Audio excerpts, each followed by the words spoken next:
The lord. Hallelujah. Praise the lord. హల్లెలూయా.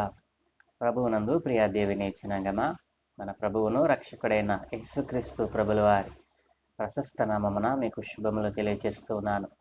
మరొక నూతన దినాన్ని అనుగ్రహించిన ఆ దేవాది దేవునికి మహిమ కలుగునగాక. అనుదిన వాక్య ధ్యానాల కొరకు మిమ్మలను ప్రేమతో ఆహ్వానిస్తూ ఉన్నాము. నేటి దినమునకే ఏర్పాటు చేయబడిన లేఖనమును చదువుకుందాము. యోహాను రాసిన సువార్త 2వ అధ్యాయము 23వ వాక్యం. ఆయన పస్కా పండుగ సమయమున యెరూషలేములో ఉండగా ఆ పండుగలో అనేకులు ఆయన చేసిన సూచక క్రియలను చూచి ఆయన నామమందు విశ్వాసముంచిరి. అయితే యేసు అందరినీ ఎరిగినవాడు కనుక ఆయన తన్ను వారి వశము చేసుకొనలేదు. ఆయన మనుష్యుని ఆంతరమును ఎరిగినవాడు గనుక ఎవడను మనుష్యుని గురించి ఆయనకు సాక్ష్యమియ్యనక్కరలేదు. ఆమేన్. ప్రభువునందు ప్రియ దేవుని జనాంగమా, చదువుకొనబడిన ఈ లేఖము నిమిత్తమై ప్రార్థన చేద్దాం. మమ్మల్ని మిక్కిలిగా ప్రేమించుచున్న మా ప్రియ పరలోకపు తండ్రి, పరిశుద్ధుడా, సర్వోన్నతుడా, జీవము కలిగిన దేవ, మీకు స్తోత్రాలు నాయనా. ఏ మంచి లేని మా జీవితంలో మరొక నూతన దినాన్ని మా కొరకు ఏర్పాటు చేసి దీని యందు మేము ఉత్సహించి సంతోషించినట్లుగా మీరు ఏర్పాటు చేశారు నాయన. ఈ దినమందు మేము చేయు పనులన్నిటి మీద మీ కనుదృష్టి ఉంచి, ఇదిగోనైనా ఈ ఉదయమున నీ పాద సన్నిధి చేరిన మాకు నాయన, మీరు మాకు ఇచ్చిన ఈ లేఖనమును మా కొరకు దీవించి నాయన, ఈ లేఖనముల నుండి కొన్ని విషయాలు నేర్చుకున్నటకు మీరే మాకు బోధించుమని యేసునామమున అడుగుచున్నాను తండ్రి. ఆమేన్. ప్రభువునందు ప్రియ దేవుని జనాంగమా, మరి చదువుకున్న లేఖన భాగమును మనం ఒకసారి పరిశీలన చేసినట్లయితే, యేసు ప్రభువు అందరినీ ఎరిగినవాడు. యేసు ప్రభువు అందరినీ ఎరిగినవాడు. రెండవ మాట, ఆయన మనుష్యుని ఆంతర్యమును ఎరిగినవాడు. మొదటి మాట, యేసు ప్రభువు అందరినీ ఎరిగినవాడు. యేసు ప్రభువు ఎవరికి దేవుడండి?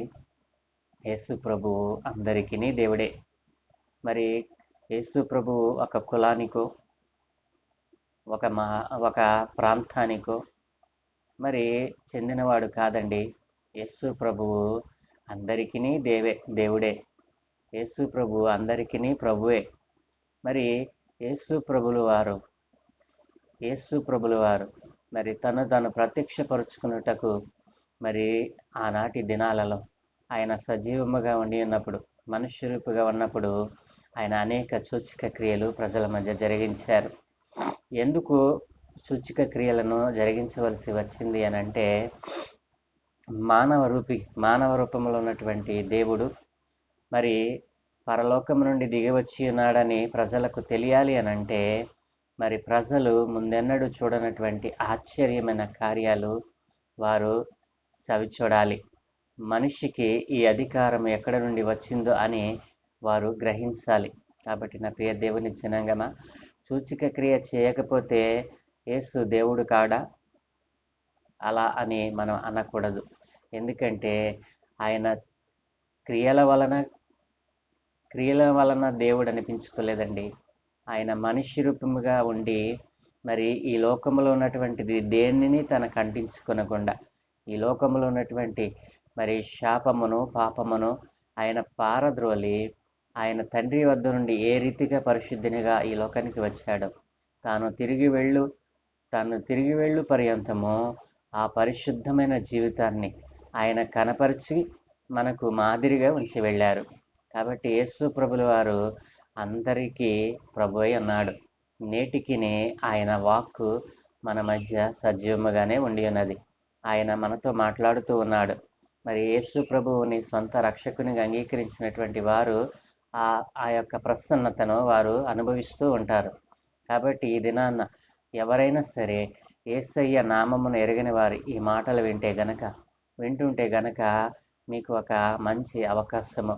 ఈ రోజున నీవు నిజమైన దేవుడు ఎవరో తెలియకుండా ఇంతకాలము నీ జీవితాన్ని వ్యర్థపరుచుకున్నావు. ఈ రోజున దేవుడు నీతోనే మాట్లాడుతున్నాడు కదూ. మరి నిజమైన దేవుడు, మరి సత్యవంతుడైన దేవుడు, పాపము లేని దేవుడు, మరి కంటిలో కానీ ఒంటిలో కానీ పాపమునకు చోటివ్వకుండా, జారత్వానికి చోటివ్వకుండా వ్యభిచారపు తలంపులు లేకుండా, మరి బహుభార్యత్వము అసలు బా కుటుంబ వ్యవస్థే లేకుండా మరి పరిశుద్ధునిగా జీవించినటువంటి ఆ పరిశుద్ధుడైనటువంటి సర్వోన్నతుని కుమారుడైనటువంటి యేసు ప్రభుల వారిని ఈ రోజున మీకు పరిచయం చేస్తూ ఉండగా, నీవు ఇంతవరకు ఆయన నామాన్ని ఎరిగిన వాడివైతే, ఒకవేళ ఎరిగి ఉండి కూడా ఆయన ఫలానా వారికి ఇది మాత్రమే దేవుడని, ఫలానా కులానికి మాత్రమే దేవుడని, ఆయన ఒక ప్రాంతానికి మాత్రమే, ఒక మూలకు మాత్రమే దేవుడని ఒకవేళ నీలో ఆ తలంపులు ఉంటే గనక, ఈ రోజున వాటన్నిటిని తీసివేయడానికి దేవుడు నీతో మాట్లాడుతున్నాడు. ఏమన్నా తెలుసా? యేసు ప్రభుల వారికి మరుగై ఉన్నది ఏది కూడా లేదండి. నా ప్రియ దేవుని జనాంగం, ఆలోచన చేయండి. సర్వోన్నతుడైనటువంటి దేవునికి మరుగు చేయవలసినటువంటిది, మరుగుపరిచేటువంటిది ఏదైనా ఈ లోకంలో ఉందా? ఏది కూడా లేదు. ఎందుకంటే ఈ సర్వ సృష్టి ఆయన నోటి మాట ద్వారా జరిగింది. ఆయన నోటి మాట ద్వారా దానిని జరిగించారు. సృష్టికి ఆధారుడు యేసుక్రీస్తు ప్రభుల వారు. మరి తండ్రి అయిన దేవుని ఆజ్ఞను బట్టి తండ్రి అయిన దేవుడు ఏది చెప్తే దానిని తూచా తప్పకుండా మరి చేసినటువంటి వాడు యేసుక్రీస్తు ప్రభుల వారు. నా ప్రియ దేవుని జనాంగమా, ఇక్కడ మనం చదువుకున్నటువంటి లేఖనంలో ఉన్నటువంటి మాట, యేసు అందరినీ ఎరిగినవాడు. యేసు ప్రభు కొందరినే ఎరిగినవాడు కాదండి. యేసు ప్రభు ఈ భూమి మీద ఉన్నటువంటి ప్రతి మనిషిని ఎరిగినటువంటి దేవుడు. ఈ లోకములో నేను అందరినీ ఎరిగిన వాడని అని చెప్పగలిగినటువంటి వాడు మరి ఏ నామము లేదండి. మీరు గ్రహించి దాన్ని సత్యమును మీరు తెలుసుకోవాలని నేను ఆశపడుతూ ఉన్నాను. అందరినీ ఎరిగినటువంటి దేవుడు యేసు ప్రభుల వారు ఒక్కడేనండి. ఎందుకంటే ఆయన మాటలో సత్యం ఉంది, ఆయన మాటలో జీవం ఉంది, ఆయన మాటలో శక్తి ఉంది. మరి ఆయన చెప్పిన ప్రతి మాటలో ఈ మూడు కూడా మరి నిగూఢమై ఉన్నాయి కదూ. ఆయన మాట సెలవిస్తే సమస్తమును జరిగింది కదా. మరి ఈ సమస్తమును జరిగించినటువంటి దేవుడు మరి కొందరికే ఎలా అవుతాడు? మరి ఈ ప్రాంతంలో ఉన్నటువంటి ఒక మూలన ఉన్నటువంటి ఒక చర్చిలోనే, లేదా ఒక ఇంటిలోనే, లేదా ఒక విశ్వాసి హృదయంలోనే యేసయ్య ఉన్నాడు అనుకుంటే పొరపాటు. ఆయన అంతటను వ్యాపించి ఉన్నవాడు. ఆయన అంతటను మరి ఉన్నవాడు. నేను ఉన్నవాడను, అనువాడను అని ఆయన తను పరిచయం చేసుకున్నటువంటి దేవుడు. నేను ఉన్నవాడను అని చెప్పగలిగినటువంటి ఏకైక నామం మరి దేవుని నామం. కాబట్టి నా ప్రియ దేవుని జనాంగమా, యేసు ప్రభుల వారు అందరినీ ఎరిగినవాడు. మరొక మాట, అందరినీ ఎరిగినవాడు యేసు ప్రభుల వారు. మరొక మాట అక్కడే మనకు ఆయన సెలవిచ్చాడు. ఆయన మనుష్యుని ఆంతర్యమును ఎరిగినవాడు. యేసు ప్రభువు మనుషులను మాత్రమే ఎరిగినవాడు కాదండి, ఆ మనుష్యులో ఉన్నటువంటి ఆంతర్యమును ఎరిగినవాడు. మనిషి లోపల ఏముందో ఎరిగినటువంటి దేవుడు. మరి అందరినీ ఎరిగినవాడు అని దేవుడు ఎలా చెప్పగలుగుతున్నాం? యేసు అందరినీ ఎరిగినవాడు అని ఎలా చెప్పగలుగుతున్నాం? మరి అనేక దృష్టాంతాలు బైబిల్ గ్రంథంలో దేవుడు రాయించాడు కదండి. మరి దేవుడు చెప్పాడు కదా, హృదయము అన్నిటికంటే మోసకరమైనది, అది ఘోరమైన వ్యాధి కలది, దాన్ని గ్రహింపగలవాడెవడు అని దేవుడు అన్నాడు. హృదయము అన్నిటికంటే మోసకరమైనదని నీకు తెలుసా? దేవుడు చెప్పకపోతే ఆ విషయం నీకు తెలుసా? మరి మన హృదయములో నుండి అనేకమైనటువంటి చెడ్డ తలంపులు, చెడ్డ కోరికలు మన హృదయంలోనే పుడతాయి. కాబట్టి దేవుని యందు విశ్వాసం ఉంచాలి అన్నా, దేవునిని మరి ఆరాధించాలి అన్నా, దేవుడు నిజమైన దేవుడే అని గ్రహించాలి అన్నా, అది సమస్తము కూడా మన హృదయంలోనే పుడుతుంది. కాబట్టి నా ప్రియ దేవుని జనాంగమా, హృదయము అన్నిటికంటే ఘోరమైన వ్యాధి కలది, అన్నిటికంటే మరి మోసకరమైనది. హృదయము మనుష్యుని మోసపరచుచు ఉన్నది. తన హృదయములో ఆలోచించుకున్న దాన్ని బట్టే, హృదయము నిండి ఉన్న దాన్ని బట్టే నోరు మాట్లాడుతుంది. నా ప్రియ దేవుని జనాంగమా, మరి యేసు ప్రభుల వారు ఈ మాట చెప్పకపోతే మన హృదయంలో ఉన్నటువంటి మరి ఆ క్రూరత్వము, మన హృదయంలో ఉన్నటువంటి ఆ కల్మషము మనకు తెలిసి ఉండేటువంటిది కాదు. ఇవన్నీ కూడా సాతాను లక్షణాలు. మనిషిలో మరి ఈ యొక్క సాతాను లక్షణాలన్నీ కూడా నిగూఢమై మనిషిని దేవుని యొద్దకు రాకుండా అడ్డుపడుతూనే ఉంది. ఇప్పటికి 2000 సంవత్సరాలకు పైగా మరి మనుషులను పట్టి మరి పీడిస్తూ ఉన్నటువంటి దురాత్మలు అనేకములు మనం చూస్తూ ఉన్నాం. నా ప్రియ దేవుని జనాంగమా, ఈ రోజున దేవుడు అందరినీ ఎరిగినవాడని నీవు గుర్తించాలి. యేసు ప్రభుల వారు ఒక కులానికో ఒక ప్రాంతానికో చెందినవాడు కాదని, యేసు ప్రభు అందరికీ ప్రభు అయి ఉన్నాడని, ఆయన అందరినీ ఎరిగినవాడని ఈ రోజున నీవు గ్రహించినట్లయితే, మరి నీ హృదయ మరి తలంపులను, నీ హృదయము మోసకరమైనటువంటి మరి బ్రతుకులో నీవు ఉన్నావని ఈ రోజున గ్రహించాలని దేవుడు నీతో మాట్లాడుతూ ఉన్నాడు. అట్లాగుననే ఆయన ఇంకొక మాట అన్నారు కదా, ఆయన ఆంతర్యమును ఎరిగినవాడు, ఆయన మనుష్యుని ఆంతర్యమును ఎరిగినవాడు. నీ హృదయంలో ఏ ఆలోచిస్తున్నావో, నీ హృదయంలో ఏ వేదన ఉందో, నీ హృదయంలో నీవు ఎంత మదన పడుతున్నావో, నీ హృదయంలో ఎంత సంతోషముగా ఉన్నావో, నీ హృదయంలో ఎంత దుఃఖములో ఉన్నావో, సమస్తాన్ని ఎరిగినటువంటి దేవుడండి. ఆంతర్యమును ఎరిగినవాడు ఈ లోకంలో ఎవరైనా ఉన్నాడా? ఏ మనుష్యుడైనా నీ హృదయంలో ఉన్నదేంటో చెప్పగలడా? ఈ రోజున మరి అజ్ఞానం చేత కొంతమంది మనుష్యులు తమ జీవితంలో, తమ కుటుంబంలో ఏదో జరిగిపోతుందని, మరి అలా జరగటానికి కారణం ఏంటని ఈ లోకంలో ఉన్నటువంటి మరొక మూర్ఖుని దగ్గరికి ఈ మూర్ఖులు వెళుతూ ఉన్నారు. ఇట్లాంటి మూర్ఖులు, అజ్ఞానంతో నిండినటువంటి వారు. మరి ఇక్కడ నేను చెప్పగలుగుతూ ఉన్నాను, మరి యేసు ప్రభువుని విశ్వసించిన వారు కూడా ఇలాంటి మూర్ఖపు పనులు చేస్తూ ఉన్నారండి. దేవుడు అంటున్నాడు కదా, మనుష్యుని ఆంతరమును ఎరిగిన వాడని నేనే అని దేవుడు చెప్తా ఉంటే, దేవునిని ఎరిగినటువంటి కొందరు మరి క్రైస్తవులు అనబడిన వారు కూడా మరి ఈ అజ్ఞానపు పనులు చేస్తూ ఉన్నారు. కాబట్టి నా ప్రియ దేవుని జనంగా ఆలోచన చేయండి. మనుష్యుని ఆంతర్యమును ఎరిగిన వాడు ఈ లోకములో ఎవరైనా ఉన్నారు అంటే అది యేసుక్రీస్తు ప్రభుల వారేనండి. ఈ లోకములో మనుష్యులో ఉన్నటువంటి ప్రతి విషయాన్ని ఆయన కూలంకుషంగా గ్రహించి మరి తెలియచేసినటువంటి దేవుడు.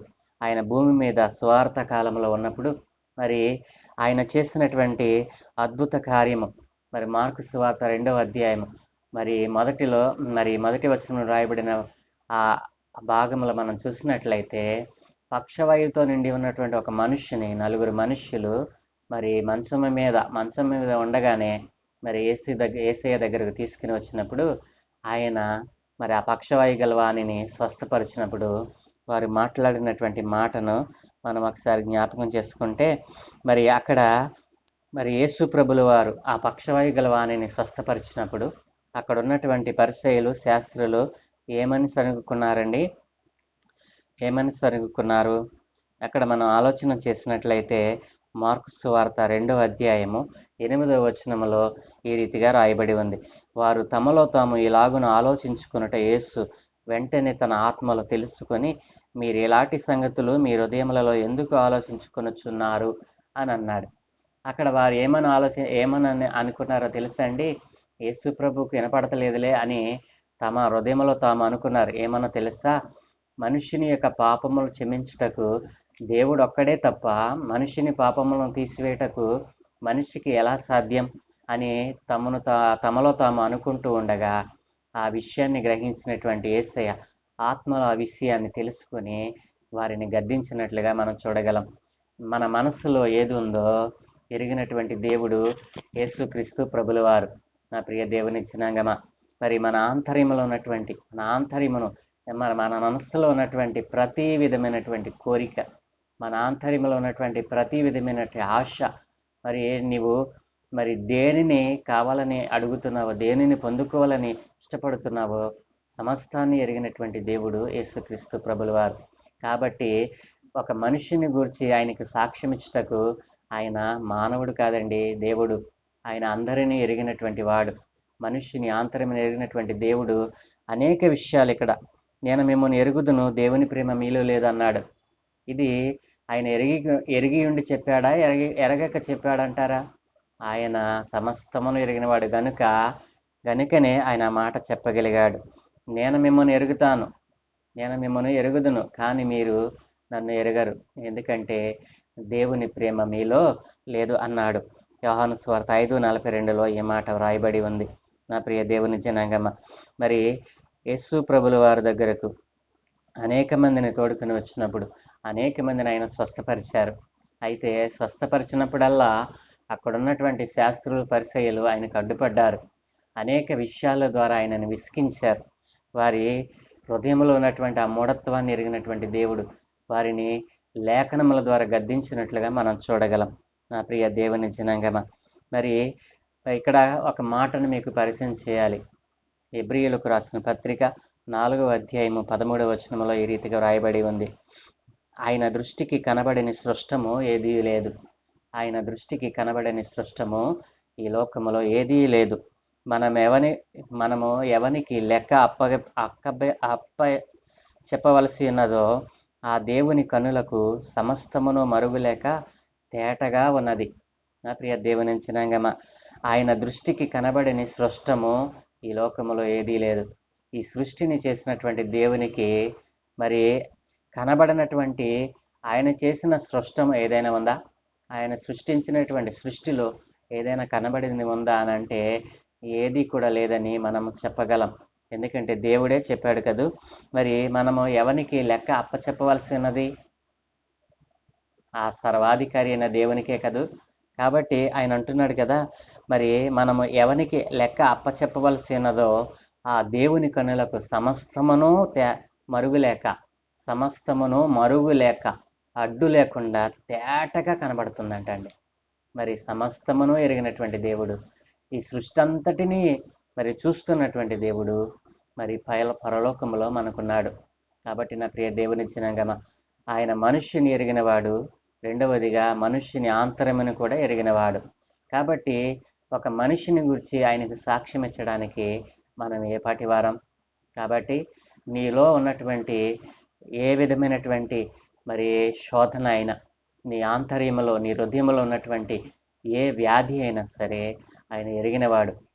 మరి నన్ను ఎవరు పట్టించుకోవటం లేదు, మరి నా మనస్సు ఎరగటం లేదు అని చాలామంది అంటూ ఉంటారు.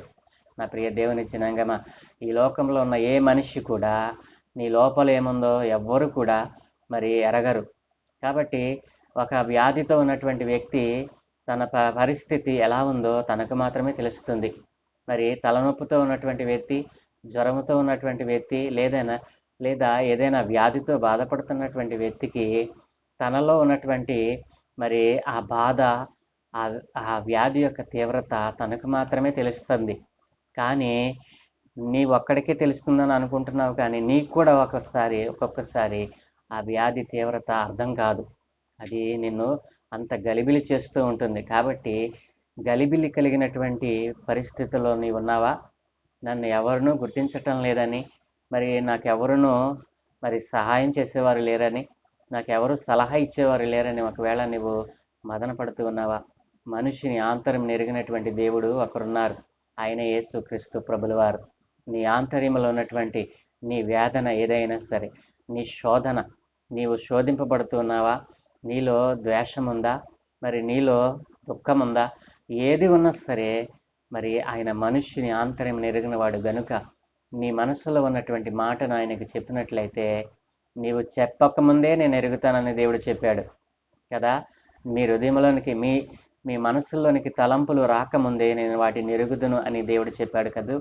మరి తలంపు రాకముందే ఎరిగినటువంటి దేవుడు, మన ఆంతర్యమును ఎరిగినటువంటి దేవుడు మరి పరిశుద్ధుడై ఉన్నాడు. కాబట్టి అలాంటి పరిశుద్ధ జీవితమును నీవును పొందుకోవాలని, నీ హృదయంలో ఉన్నటువంటి ఆ దుఃఖమును, నీ హృదయంలో ఉన్నటువంటి ఆ వేదనను తొలగించుకోవాలని ఆశపడితే, మరి అందరినీ ఎరిగినటువంటి దేవుని యొద్దకు రావాలని ప్రభు పేర మీకు మనవి చేస్తూ ఉన్నాను.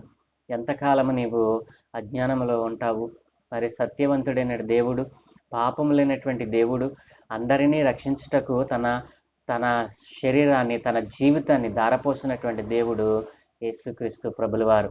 ఈ లోకములో మరి ఈ సృష్టిని రక్షించాలనేటువంటి ఆశ, ఈ సృష్టిలో ఉన్నటువంటి దేనిని కూడా మరి ఆయన వదిలిపెట్టకుండా, ఈ సృష్టిలో తన రూపంలో చేసుకున్నటువంటి మనుషుల కొరకు తన ప్రాణాన్ని పెట్టి మరి వారి పాప విమోచనను, మరి వారి పాపము నుండి విమోచన కలిగించినటువంటి దేవుడు యేసుక్రీస్తు ప్రభుల వారే. ఈ రోజున నీ మనస్సులో నీవు మదన పడుతూ ఉన్నావా? నీ ఆంతర్యములో మరి నన్ను రక్షించేవారు లేరని, మరి నాకు సహాయం చేసేవారు లేరని, మరి ఈ రీతిగానే నేను ఈ లోకాన్ని విడిచి వెళ్ళాలని ఒకవేళ నిరుత్సాహంలో నీవు ఉంటే గనక అధైర్యపడవద్దు, బెదరవద్దు, భయపడవద్దు. యేసుక్రీస్తు ప్రభుల వారు మరి పరిశుద్ధుడైనటువంటి దేవుడు, మరి సత్య మార్గంలో నిన్ను నడిపించేటువంటి దేవుడు, నీలో ఉన్న ప్రతి వ్యాధిని మరి రోగాన్ని స్వస్థపరచగలిగినటువంటి శక్తి కలిగినటువంటి దేవుడు ఒకరున్నారు, ఆయన యేసుక్రీస్తు ప్రభుల వారు. కాబట్టి నా ప్రియ దేవుని జనాంగం, దేని కొరకు నీవు మదన పడుతూ ఉన్నావు? నీ ఆంతర్యములో ఎందుకు దుఃఖిస్తూ ఉన్నావు? యేసు ప్రభుల వారి దగ్గరకు రా. నీ హృదయంలో ఉన్నటువంటి ఆ కోరిక, నీ శరీరంలో ఉన్నటువంటి ఆ వ్యాధి, మరి నీ కుటుంబంలో ఉన్నటువంటి మరి ఆ దుఃఖము యేసయ్య తీసివేయబోతూ ఉన్నాడు. కాబట్టి ఈ నా మాటలు వింటున్న నా ప్రియ దేవుని జనాంగమ, దేవుడు అందరిని ఎరిగినటువంటి వాడు. యేసు ప్రభుల వారు అందరినీ ఎరిగినటువంటి దేవుడు యేసుక్రీస్తు ప్రభుల వారేనండి. మరి మనుషుని యొక్క ఆంతర్యమును ఎరిగినటువంటి వాడు యేసుక్రీస్తు ప్రభుల వారే. దేవుడు చెప్పినటువంటి మాట, మీ హృదయంలోనికి తలంపు రాకమునుపే నేను వాటిని ఎరిగి ఉన్నానని దేవుడు చెప్పినటువంటి దేవుడు యేసుక్రీస్తు ప్రభుల వారు. అలాంటి దేవునిని రక్షకునిగా పొందుకోవాలని, అలాంటి దేవుని యందు విశ్వాసం ఉంచాలని ప్రభు పేర మీకు మనవి చేస్తూ ఈ నా మాటలు ముగిస్తూ ఉన్నాను. ప్రార్థన. పరలోకమందున్న మా ప్రియ పరలోకపు తండ్రి, సర్వోన్నతుడా, పరిశుద్ధుడా, మీకు స్తోత్రాలు నాయన. ఏ మంచి లేని మా జీవితంలో మరొక నూతన దినాన్ని అనుగ్రహించి ఈ రోజున మీరు మాకు ఇచ్చినటువంటి ఈ అమూల్యమైనటువంటి లేఖనముల కొరకే మీకు వందనాలు చెల్లిస్తూ ఉన్నాను నాయన.